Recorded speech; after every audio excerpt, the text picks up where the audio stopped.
And it's Dan and James talking about the Villa games. Hello, everybody, and welcome back to the AVFC Faithful Podcast. You are joined, as always, by Dan and James, and this podcast is to you, Unai Emery, and Jean-Gérard Duran. James, what have we just watched? Well, it was stress for a lot of it, even though we're playing really well. We just do that thing where we're not quite there in both boxes for most of the game, and then all of a sudden, out of nowhere, 2 goals like that. I honestly thought we were going to go on and win it after that second one. But yeah, all eyes are on tomorrow now, really, for us, isn't they? Well, yeah, I think we all knew that the likelihood was that tomorrow was going to matter anyway. I don't think many people, us aside, that I saw were thinking that today was going to turn out to be a Villa win. But I mean, let's just. It's so hard. We don't do very many podcasts where we talk right after a game. Usually when we do, actually the last one I distinctly remember is when Bertrand Traoré scored in like the last couple of minutes against Leicester to win last year. And we live streamed that one. First of all, let's go there. That performance, where has that come from? I mean, I know, yeah. The energy that came out of those lads, especially going 1-0 down in 58 seconds, whatever it was.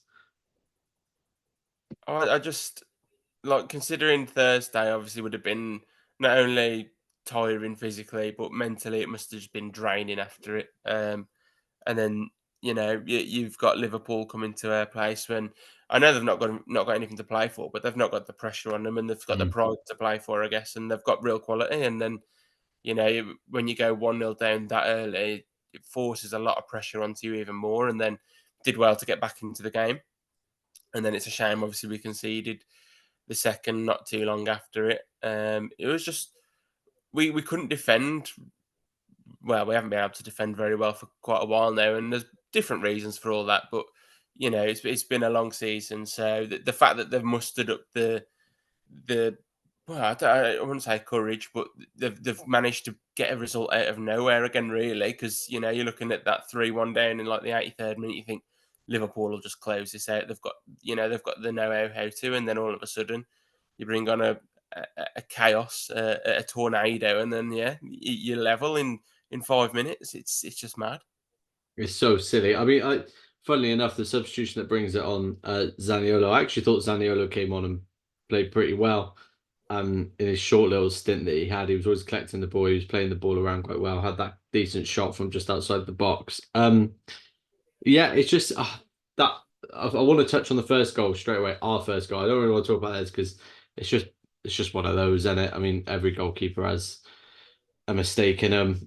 I've watched it back 3 or 4 times now. There's no real way of explaining it. It just happens, don't it? Our first goal. Watkins does amazingly what Watkins does. I mean, even though he's not really, I say supposed to be, he's not really playing on the left. He still picks it up, runs it to the byline, plays the perfect ball out to Tielemans, who slaps it home. And I thought I was in the position then. As soon as we saw that, I thought, well, it sort of feels like the sort of game where we score the second and score maybe a third. Like we looked really in the ascendancy then, and it was a real game of just annoyingly like just one pass too many, or a slightly overhit ball, or a really tight offside going against us or going against them, or the Diego Carlos miss of what's touted between not many people like XG, but 0.96 to 0.99 XG. Fair play. Jamie Carragher will defend anything by the sounds of it because he was doing his best to stick up for him during half time. And I think with those, you just got to put your hands up and go, that's just probably the worst miss I've ever seen. But it happens, don't it? It's that you're going to look back, aren't we, at these like the Diaby chances and his chance and think, oh well, we could have done this, could have done that. What if Diaby had taken the ball, not Bailey, and it wasn't offside? What happens, don't it? And the way that ended, no one could see that coming. John Duran, what we could probably do, I reckon, an hour segment on that man, couldn't we? Yeah, he's just. You know what? I have a really good feeling about him just because, like, he walks around like he's been around the game for a long time. Like, he's not phased one bit by anything, and he's got the quality to go with it. I mean, you got to say his first goal of the night was bloody well taken. Again, he's got Yeah, such a good left foot on him. It's a cracking finish. I mean, I was screaming at him, by the way. He takes that touch, and I'm going, fucking pass the yeah, ball. I was doing the same. I'm just watching it back now, and he's cornered that amazingly, keeping it Yeah, down, getting that much power on it. It was it's unsavable really.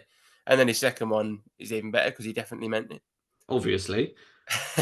I've got to say Ridiculous as the well, stuff he a does in. second goal. I think we've got to give a lot of credit to Diaby as well because he picked that ball up so deep and he just ran at them. He used his pace sometimes he doesn't trust himself. I Yeah. don't think he backs his own pace, even though he's rapid and he burst through the middle. And you know that in as much as I want to give him praise, it wasn't even the best pass to be honest. But you know, it came off, and there you go. Yeah, I mean, I'm the same as you. You know, I think Diaby actually had a moment in the first half and the second, and the end of the half actually in the second where he does his trademark, bombs it back and wins the ball and tackles a player. And then you want to sort of see that sort of because he showcases that pace defensively. You like you said, you want to see it going forwards. He doesn't do it too often, and when he does do it, it's so good. Like in the first half when he misses that chance if he trusts his pace a little bit more, he's got an extra yard on the defender, and he probably takes that a lot better than he does because he's under less pressure. Yeah, Yeah, I don't think he meant the pass to do that. Who knows what would have gone on with that pass anyway? John Durant obviously full control over all of his body parts. That's what John Durant's known for. Is he's not a reckless player at all. And he knows that if he just takes that off his thigh, it will loop over Allison and definitely have me stood there watching it go, why the fuck's everyone celebrating, seeing it bounce in the net and then doing laps around my front room? It's just so stupid, isn't it? And then he does it as well, doesn't he? He then busts his gut back, wins the ball just outside the box and hoofs it forward, falls out of the play and then runs back into it. The effort from the lads there was ridiculous and just you've got to give full credit, I think, to a lot of players. I think a lot of players sort of John McGinn is who I really want to stand out for. yeah, I think John McGinn and Simon Hooper probably not going to be close friends after today because I don't think there was like any break in play where they weren't arguing with each other. But he was everywhere again today. He had that turn on probably yeah, 80 to 85% of the time. I'd say he had the beating whenever he did it.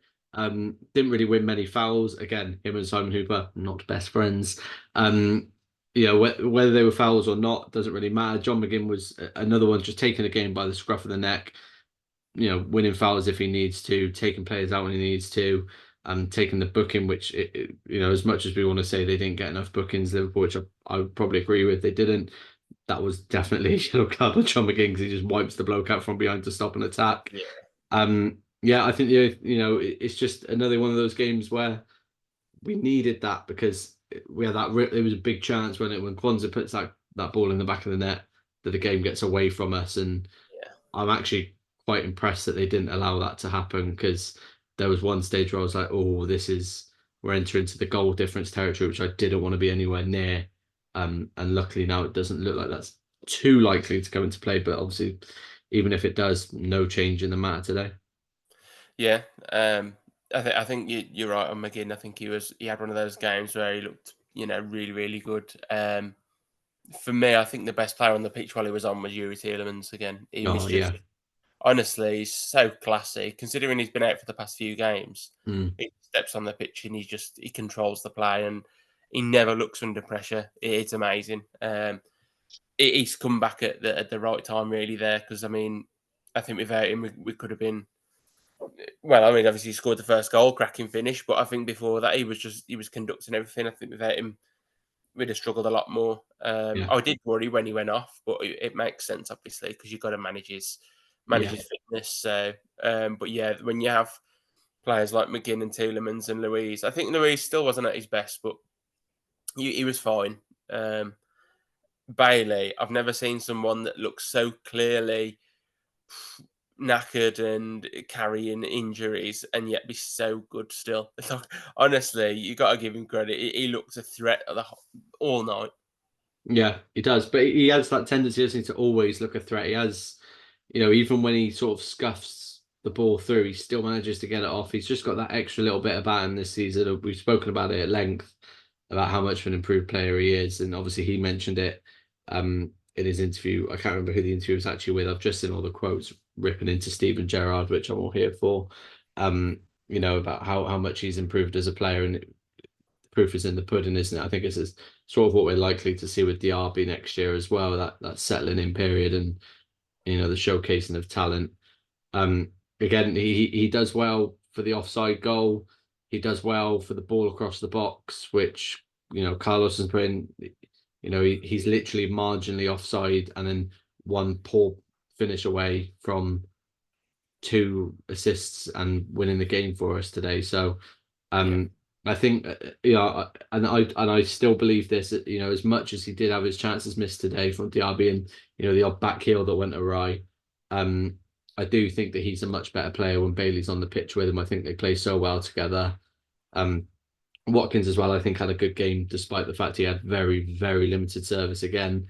Played the ball off quite well a couple of times, and he doesn't look too out of place in a two sometimes, does he? When he has Duran with him, like a more traditional two, let's say.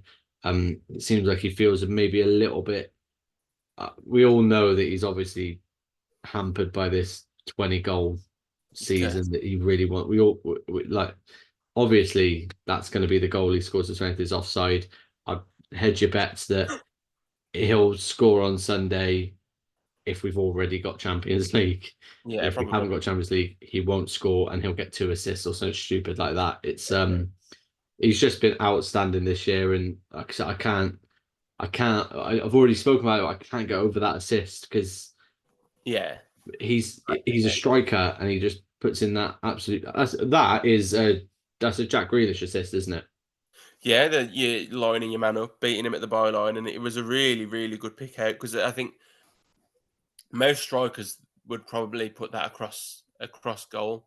Yeah, It makes sense, but I think that's what you get from a converted striker. He's played quite all over, really. I think he was even played as a centre mid when he was at Exeter when he was younger, and then he obviously played left wing for quite a while at Brentford yeah. before going to striker. I think you have that more awareness on the ball. So he had his head up and he picked Yuri out great and a good finish. But yeah, it's just he does seem to have this curse when he gets close to that 20 and he just can't do it. And I think I do agree. I think if we've got Champions League in the bag come Sunday, he probably will score. Just because I think between us and Palace, there'll just be chances galore. To be honest, but yeah, he's just had such a good season. Even if he doesn't hit 20 goals, you can't just all of a sudden say, "Oh well, he's bottled it." Because I mean, 13 assists it's just it's mad. It's 19 goals, ridiculous. 13 assists for a striker. Yeah, he's had some season. Yeah, it's so silly. I mean, Carragher picked up on it, didn't he? I think Neville spoke about it as well. The fact that a lot of his assists have come from inside the box as well and from the left going across to the right. Um, sorry, you just said the word bot. I can't. That's a word that I nearly muted this week actually on Twitter because it was hurting me a lot today. I don't like I can't associate the phrase with this squad because and like I need to pick up on it because I put up a little tweet about it and I think you obviously acknowledged it as well. Neville speaking about he actually said the phrase this you look at the squad, it's not a Champions League squad. Yeah, um Something that Unai Emery's been saying all year, that we're not contenders for top four. He actually said for a while we're not contenders for top five, top six at some yeah, stages. He's not wrong. We've never had the depth really for this. It's been ridiculous we've made it this far anyway. And a lot of these players, if you'd have told me a year and a half ago when Emery took over, this group of players was going to lead us into Champions League, I think a lot of us would have been like, no, no one really believe. I struggle to believe that a lot of people sat there and went, Douglas Luiz, despite the quality he had, John McGinn, despite the quality he had, Leon Bailey with the way that he was playing, was going to take us into Champions League. I refuse to believe there's many Villa fans that would have gone with that, and it's a real testament to where we've come from. It's disgusting, but blue moon tomorrow, isn't it? It's a position I've never wanted to be in. yeah. Um, I'll be cheering City on 100%. It's my gym night tomorrow. I'm sort of glad because I don't think I'd want my focus solely to be on that, to be honest, because it's No. going to be tense enough as it is. But yeah, when you say about this team, I think um, just before the season, if you'd have said to us, you're going to lose Emi Buendia before the season starts for the whole season. You then lose Tyrone Mings on the first game of the season, out for the whole season. You never get a fully fit Jacob Ramsey. You lose Kamara in February. Pau Torres is out several times in the season. You bring in a young lad from the Championship that hits a lot of form. He gets injured. Your left backs deciding to play who's injured most, and you then have Martinez that's injured now and again. Cash is now injured, and then Ponza's been injured. Conte's been injured. Tielemans has been injured, and you Watkins has say, been injured. yeah, and then you say, oh yeah, but you get top four. I'd say, fuck off, you're barking mad. It's ridiculous. Like, it.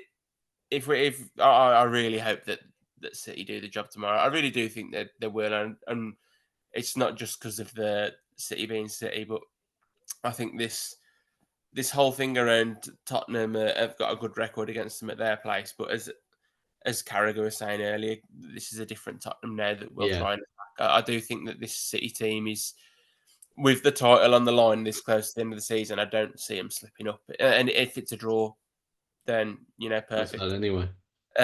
So yeah, I think if that's wrapped up tomorrow, my heart can then rest, and we could enjoy the last game of the season, and Yeah. literally not give a shit if we lost 12-0 or something. Or you know what? Put the kids out there, let them have a run around. As an experience as a dad, letting the kids have a run around gives you a bit of peace, and let the old ones rest because they're absolutely fucking knackered. So that's the ideal scenario for me.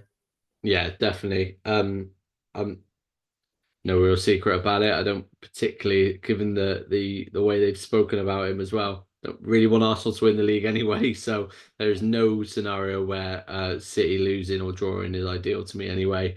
Obviously, I understand that people would probably prefer City to draw. So the last game, it's fucking straight shootout on who can win by the most goals on the weekend. I'm sure that'll be exciting for the neutral, but I'd like to see City go about 4-0 up by halftime tomorrow and Yeah, actually be able to just go to bed early maybe would be quite nice as well, knowing that we've settled up for Champions League football next year.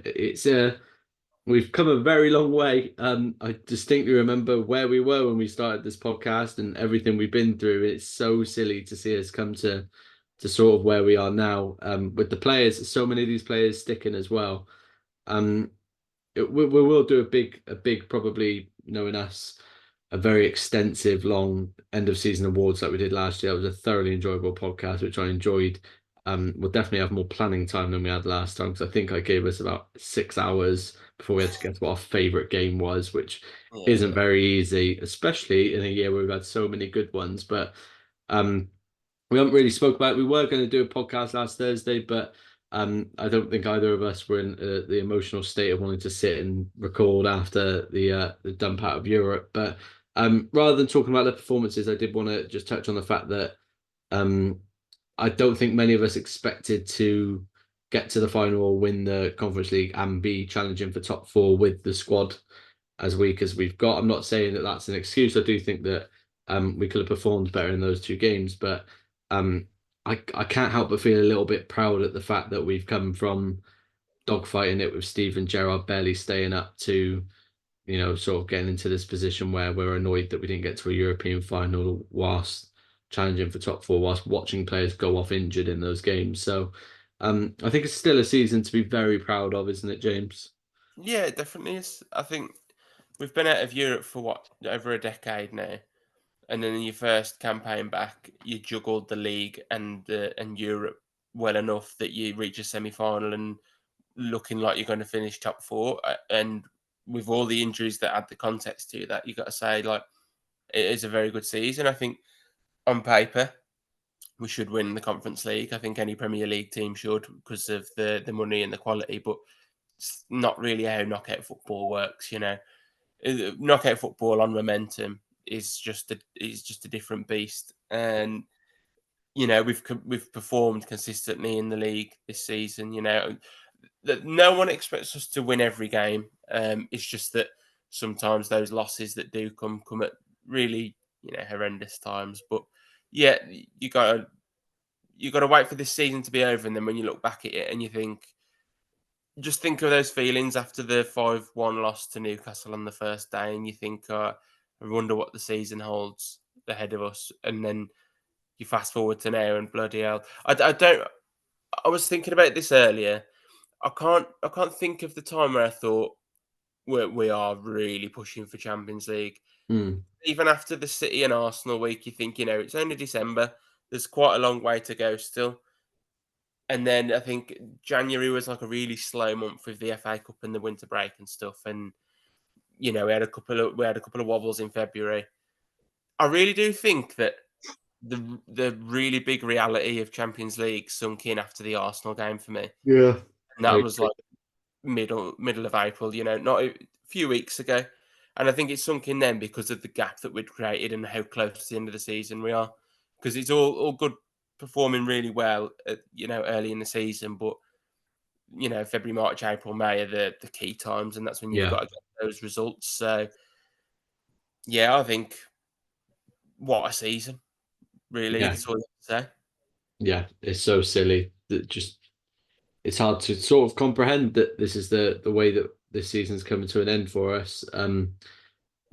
Yeah, I mean, jokes of winning doubles aside and title chases earlier on in the season.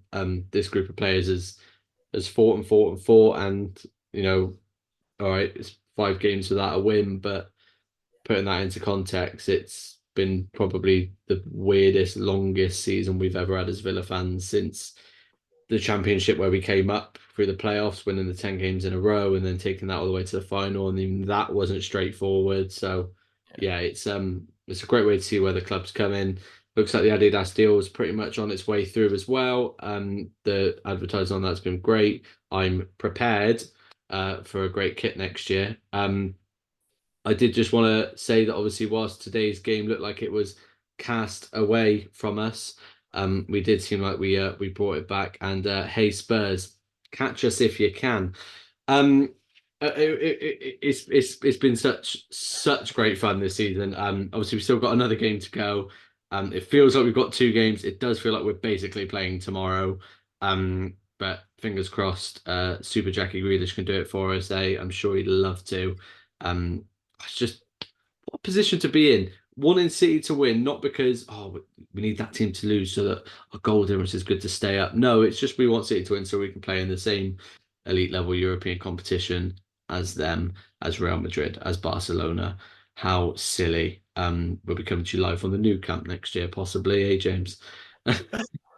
Absolutely ridiculous. Well, John Duran saves the day, 3-3 against Liverpool at home. I did not have that on my cards today. I had us winning 3-2 actually. So, um, I can't wait.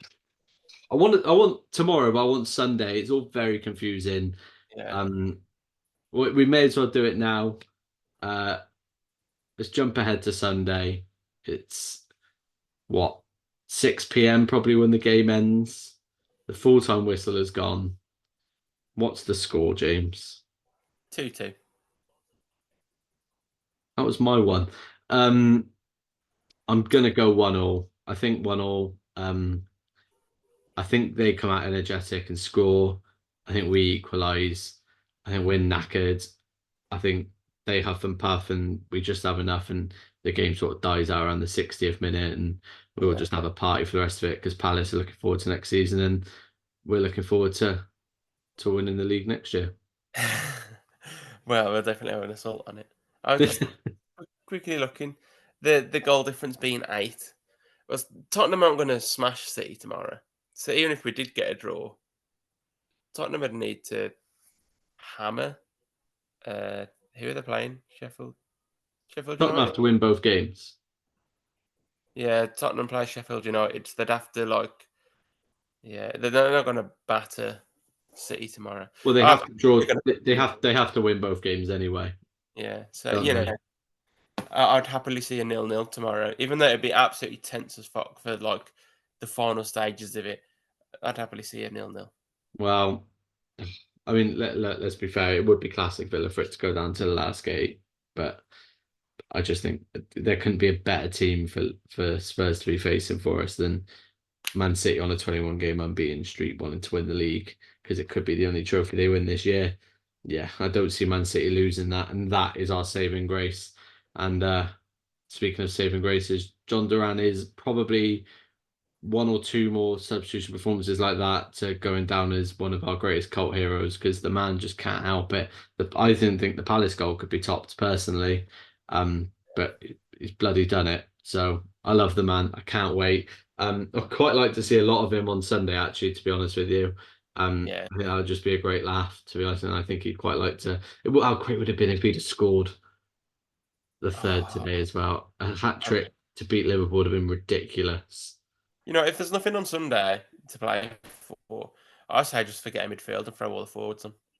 Yeah, Just chuck Kellyman on. Do it. Go on. Gay. Caden Young.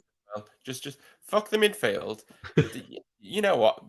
We have two keepers on the bench. Play two. Put him a right back. I don't know. Just have a bit of a laugh. Yeah, I mean, a lot of people have been saying, maybe we bench Martinez and play Gauchi. I've heard that apparently he deserves to start. So, I'd chuck him on. Put Emmy mid. I'd love to see Emmy as a centre mid. Oh, Just for the jokes, I'd love to see Robin Olsen and Emmy as a double pivot. imagine that. Be funny. The height. You just lump everything into midfield and flick on, wouldn't you? Oh, it'd Yeah. be fantastic. I feel like do you know what? One of the guys I got a video with, one of the things that he reckons we should do, like last game of the season, if both teams wanted to play for, should definitely have to pull positions out of the hat because I would absolutely pay fantastic money to watch the likes of Douglas Luiz in net. Yeah, 100%. John McGinn as a right back. I mean, we've seen John McGinn as a fullback. Actually, John McGinn doesn't look out of place anywhere on the pitch, which is really frustrating. Like, you could see Yeah. John McGinn centre back, and you're like, yeah, it's not even funny, Dan. Yeah, he could play centre back. Be I'd great. like Pau Torres in the number 10. I think he'd be classy. He does like moving forward, doesn't he, with the ball a little bit? Maybe if he gets it on the turn. Oh, slams it in front of Callum Chambers on right wing. Yep. Yeah. Just By so the you way, can recreate that Leeds goal. quick chat with him. I mean, he was all over the place when he came on as well today. For a man with probably very low fitness, he was jumping up for everything, flying in for everything.